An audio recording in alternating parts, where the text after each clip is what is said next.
الرحيم عن جابر رضي الله تعالى عنه قال ما سئل رسول الله صلى الله تعالى عليه وسلم شيئا قط فقال لا۔ حضرت جابر رضی اللہ تعالی عنہ سے روایت ہے کہ کبھی بھی ایسا نہیں ہوا کہ رسول اکرم صلی اللہ تعالی علیہ وسلم سے کسی چیز کا سوال کیا گیا ہو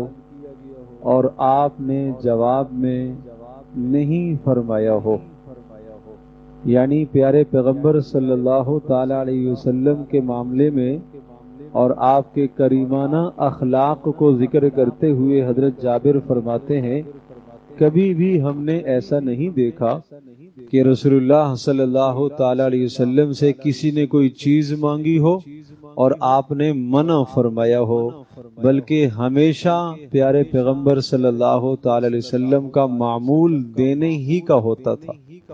سامنے والے کی جو حاجت ہوتی تھی کسی نہ کسی درجے میں اس حاجت کو ضرور پورا کر لیا کرتے تھے، یہاں تک کہ بسا اوقات ایسا بھی ہوا کہ اگر دینے کے لیے کچھ بھی نہ ہوا تو پیارے پیغمبر صلی اللہ تعالی علیہ وسلم اگر وہ شخص حاجت مند ہوا، ضرورت مند ہوا، تو اسے یہ ارشاد فرماتے جاؤ فلاں سے میرے نام پر قرض لے لو، حضرت صلی اللہ علیہ وسلم اس کی حاجت پوری کر دی۔ ایسا بھی ہوا کہ ایک شخص رسول اللہ صلی اللہ علیہ وسلم کی خدمت میں آیا اور محسوس یہ ہوا کہ یہ سائل ضرورت مند تو ہے لیکن کمائی کر سکتا ہے، محنت کر سکتا ہے۔ پیارے پیغمبر صلی اللہ تعالی علیہ وسلم نے اسے نہیں دیا بلکہ آپ نے اسے کام پر لگایا۔ آپ علیہ الصلوۃ والسلام نے پوچھا تیرے پاس کوئی چیز ہے؟ انہوں نے کہا جی ہے۔ کیا ہے؟ ایک پیالہ ہے، ایک چادر ہے، لے آؤ۔ وہ لے آئے۔ آپ علیہ السلام نے فرمایا کون یہ خریدے گا 1 درہم میں؟ ایک شخص نے کہا میں خریدوں گا۔ پھر آپ نے فرمایا 2 درہم میں کون خریدے گا؟ ایک نے کہا اللہ کے رسول میں خریدوں گا۔ 2 درہم میں وہ 2 چیزیں آپ نے فروخت کر دی اور پھر آپ نے ان 2 درہموں کے ذریعے سے ایک کلہاڑی خریدوائی اور اس میں اپنے مبارک ہاتھوں سے دستہ ٹھونکا اور پھر یہ ارشاد فرمایا 1 درہم سے آپ نے کچھ خرچ اس کو دیا کہ گھر میں خرچ کرو اور دوسرے درہم سے کلہاڑی کا انتظام کیا، اور پھر آپ علیہ السلام نے اس میں دستہ ٹھوکا اور فرمایا جاؤ جا کے جنگل سے لکڑیاں کاٹ کے لاؤ اور 15 دن تک تم مجھے نظر نہیں آنا، اور جاؤ کاٹ کے لے آؤ اور بیچو آ کے۔ پیارے پیغمبر صلی اللہ تعالی وسلم نے ایک عمل پر ایک شخص کو کھڑا کیا۔ یہ سبق سمجھ میں آیا ہے کہ اگر کوئی آدمی محنت کر سکتا ہے، مزدوری کر سکتا ہے اور وہ سوال کر رہا ہے تو اس کو کسی نہ کسی درجے میں کام پر لگایا جائے۔ یہ رسول اکرم صلی اللہ علیہ وسلم کا اسوہ حسنہ ہے۔ اس وقت ٹھیک ہے اگر کوئی شدید مجبور ہے اس کی ذاتی ضرورت آپ اس وقت پوری کر دیں، لیکن بہتر طریقہ پیارے پیغمبر صلی اللہ علیہ وسلم کا یہ اخلاق ہے، یہ عمل ہے کہ آپ نے اسے کام پر لگایا۔ اس کے علاوہ رسول اللہ صلی اللہ علیہ وسلم کا مزاج مبارک ہمیشہ دینے کا تھا، عطا کرنے کا تھا۔ اور ایک اعرابی اور بدو آیا، آپ علیہ الصلوۃ والسلام نے اس کو بکریاں دی، اتنی دی کہ وادی پوری بھر گئی بکریوں، اور اس نے جا کے اپنی قوم سے کہا کہ کیا عطا کرنے والا یہ شخص ہے، کیا دینے والا یہ شخص ہے، اس نے اتنا دیا کہ میری نسلوں کو کافی ہو جائے۔ اس طرح سے رسول اللہ صلی اللہ تعالی علیہ وسلم کا دینے کا مزاج تھا، عطا کرنے کا مزاج تھا، اور آنے والے کی حاجت کو پورا کرنے کا یہ حال تھا۔ حضرت انس رضی اللہ تعالیٰ عنہ ارشاد فرماتے ہیں کہ فجر کی نماز ایک مرتبہ ہم نے پڑھی تو مدینہ میں ایسا ہوتا تھا کہ لوگ اپنے اپنے گھروں سے خادموں کو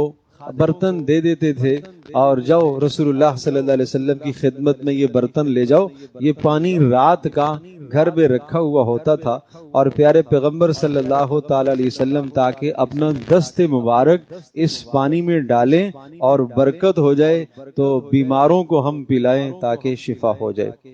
تو فرمایا کہ رسول پاک صلی اللہ تعالی علیہ وسلم کے سامنے ایک مرتبہ شدید سردی تھی اور ٹھنڈا یخ پانی لایا گیا اور مٹکا ٹھنڈے پانی کا لایا گیا۔ پیارے پیغمبر صلی اللہ تعالی علیہ وسلم نے اس سامنے والے کی دلجوئی کے لیے اپنے مبارک ہاتھ اس مٹکے کے اندر ڈال دیے، حالانکہ شدید سردی تھی، شدید ٹھنڈ تھی، لیکن رسول پاک صلی اللہ علیہ وسلم کے کریمانہ اخلاق تھے کہ آپ نے آنے والے کی حوصلہ افزائی کے لیے تاکہ اس کا دل نہ ٹوٹے۔ بظاہر یہ عمل بہت معمولی سا ہے، لیکن بہرحال کریمانہ اخلاق ہیں، پیارے پیغمبر صلی اللہ تعالی علیہ وسلم کے بلند اخلاق ہیں، اور آپ علیہ الصلوۃ والسلام نے اس لیے ارشاد فرمایا کہ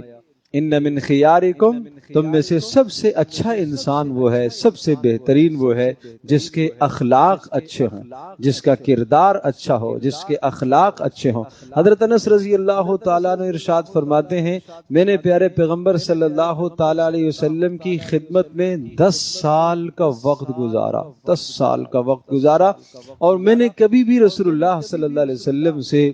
اف کا کلمہ بھی نہیں سنا۔ میں نے کبھی یہ نہیں سنا کہ آپ نے مجھے یوں کہا ہو کہ یہ کیوں نہیں کیا، اور آپ نے کبھی یہ ارشاد فرمایا ہو کہ یوں کیوں کیا ہے۔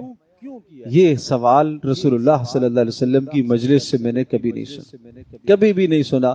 10 سال بہت طویل زمانہ ہوتا ہے کسی شخص کو پرکھنے کے لیے، اور ہر وقت جب آدمی کسی کے ساتھ رہتا ہے۔ حضرت انس رضی اللہ تعالی عنہ رسول اکرم صلی اللہ تعالی وسلم کے خادم خاص تھے۔ ان کی والدہ ام سلیم رضی اللہ تعالی عنہا نے اپنے بیٹے حضرت انس رضی اللہ تعالی عنہ کو رسول اکرم صلی اللہ علیہ وسلم کی خدمت کے لیے مختص کر دیا تھا، اور پھر پیارے پیغمبر صلی اللہ علیہ وسلم کی وہ خدمت فرمائی، وہ خدمت کی۔ آپ علیہ الصلوۃ والسلام نے دعا بھی دی، اللہ پاک انس کے مال میں اور انس کی اولاد میں برکت عطا فرمائے۔ اتنی برکت اللہ نے دی ہے، بڑے مالدار تھے، فرمایا کرتے تھے کہ مال میں تو کبھی کمی ہوئی ہی نہیں ہے، اور 100 کے قریب اپنی صلبی اولادوں کو انس نے اپنے ہاتھوں سے دفن کیا۔ 100 کے قریب اپنی صلبی اولادوں کو حضرت انس رضی اللہ تعالی عنہ نے اپنے ہاتھوں سے دفن فرمایا۔ اتنا اللہ تبارک تعالی نے اولادوں میں برکت عطا فرمائی اور اتنا مال دیا۔ یہ رسول اللہ صلی اللہ تعالی وسلم کی مبارک دعاؤں اور خدمت کی برکت سے، پیارے پیغمبر صلی اللہ تعالی علیہ وسلم کی خدمت۔ ایک روایت میں آتا ہے کہ بدو رسول اللہ صلی اللہ علیہ وسلم کی خدمت میں آیا حاضر، اور اس نے آ کر رسول پاک صلی اللہ تعالی علیہ وسلم کے آپ کے گلے مبارک میں ایک چادر تھی، اس نے چادر سے پکڑ کے کھینچا، اور صحابی کہتے ہیں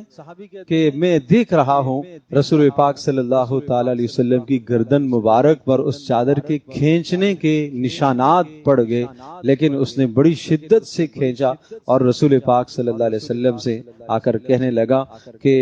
اللہ پاک نے آپ کو مال دیا ہے، مجھے بھی دیں اس مال میں سے، یا محمد مر بی من مال اللہ الذی عندک، اللہ نے جو آپ کو مال دیا اس میں سے مجھے بھی دیجئے۔ پیارے پیغمبر صلی اللہ تعالی علیہ وسلم نے اس کی طرف توجہ فرمائی اور مسکرائے، اور پھر مال دینے کا حکم دیا، عطا کرنے کا آپ نے حکم دیا۔ تو یہ پیارے پیغمبر صلی اللہ علیہ وسلم کے کریمانہ اخلاق ہیں، یہ آپ علیہ السلام کا تحمل ہے، یہ آپ علیہ السلام کی برداشت ہے۔ اللہ پاک اس برداشت میں سے اور اس تحمل میں سے اللہ پاک کچھ حصہ ہمیں بھی عطا فرمائے، اور کوشش فرمائیں رسول اکرم صلی اللہ تعالی علیہ وسلم کے کریمانہ اخلاق کو اپنانے کی کوشش فرمائیں، اور بار بار ان اخلاق کا تذکرہ کریں اپنے گھروں میں، اپنی زندگی میں پڑھیں ان اخلاق کو، تو انشاءاللہ اللہ تبارک تعالیٰ اس کی نتیجے میں رسول اللہ صلی اللہ علیہ وسلم کے اخلاق ہمارے اندر پیدا کرے گا، اور جب اخلاق پیارے پیغمبر صلی اللہ علیہ وسلم کے ہو جائیں